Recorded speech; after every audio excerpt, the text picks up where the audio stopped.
Sébastien Collado, bonjour. Bonjour. Vous êtes le chef des financements des PME et indépendants au sein de la BCGE. Pour commencer, comment est-ce qu'on estime la valeur d'une entreprise familiale? Alors en fait, il n'y a aucune raison pour que la valeur d'une entreprise familiale soit différente d'une entreprise qui, elle, ne le serait pas familiale. Je rappelle que dans les grandes lignes, il y a 3 grandes méthodes d'évaluation d'entreprise. Il y a des méthodes qui sont patrimoniales, des méthodes qui sont basées sur des comparables. Puis la 3e méthode, c'est une méthode par les flux, en regardant le cash flow futur et en actualisant. Mais dans le cadre des entreprises familiales, la valeur de transmission pour, on va dire, un petit peu favoriser la famille pour pas qu'elle sorte en main étrangère, peut avoir un impact plutôt à la baisse sur le prix de transaction. La valeur est la même, mais les prix peuvent différer.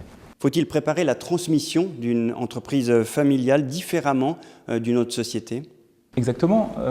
Une entreprise familiale a un élément particulier, c'est qu'on doit se préoccuper de l'avant-transmission, mais également de l'après. Dans une transmission traditionnelle, je dirais, le vendeur cherche à vendre au mieux, et puis une fois que c'est vendu, eh bien, on ne s'occupe pas tellement du reste, on va profiter, on va dire, de son gain, pour autant qu'il y en ait. Dans le cas de l'entreprise familiale, c'est différent puisqu'on doit vraiment anticiper la transmission pour céder, mais également pour que tout se passe bien par la suite. Donc c'est vraiment la différence significative qu'il existe entre une transmission traditionnelle et une transmission familiale. Pour répondre à votre question plus précisément, une transmission s'anticipe, on dit entre 5 et 10 ans, pour préparer réellement une vraie transmission.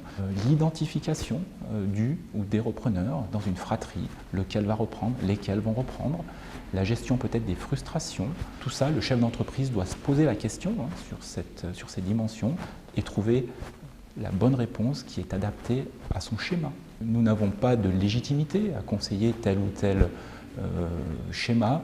Par contre, mettre le doigt sur les éléments qui méritent peut-être réflexion, toujours de manière très, très soft, en disant voilà, peut-être que vous devriez réfléchir à cette direction, est-ce que la transmission est bien bordée, quel est l'horizon de transmission, est-ce que vous avez réellement mis en place tout ce qu'il fallait pour arriver à cet objectif.